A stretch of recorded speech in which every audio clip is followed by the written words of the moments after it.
When you listen to parents complaining about their kids' misbehavior, you can easily sense how frustrated and annoyed they are, and many of them are clearly asking for help.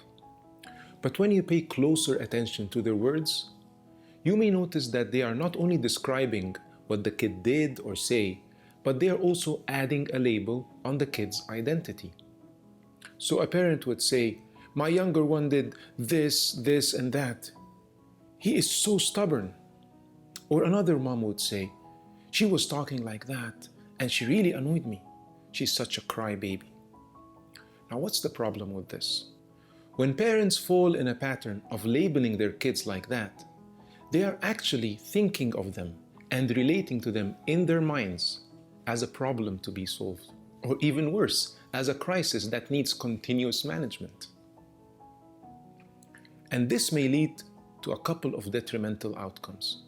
The first is that the kid would be most likely living and behaving according to that label. So you think I'm a troublemaker? Okay, guess what? Here's more trouble to come. And the second outcome is for you as a parent. You will be always expecting the worst and linking any misbehavior to that label that you have in mind. If you think of it, no one really wants these outcomes. We want to encourage parents to prioritize children, not their behavior. It is totally fine for a parent to dislike anything that the kid did or say, but you continue to like them, you continue to love them. In other words, you can label their actions, but not their identity. One of my favorite quotes that speaks to this meaning is, "Children are human beings, not human doings. Who they are is far more important than what they do." Let me take you back to the day when you baptized your kid, and the baby's coming out of the baptism font, and Abuna takes the baby, he anoints him with the mayroon oil, and hands you the baby. Now imagine that God is looking at you and the baby at this particular moment. What do you think God would be saying to you about this baby?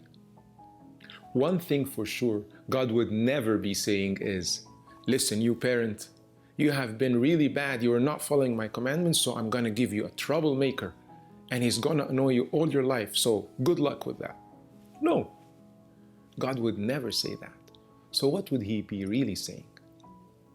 God looks at you and the baby and says something like, "He or she carries my image. He is the icon of Christ to be, and I want you to labor with me until Christ is formed in them." Just as St. Paul says in his epistle to the Galatians. Now this is how God looks at the baby, and this is how he wants us to look at them. So let's remember this.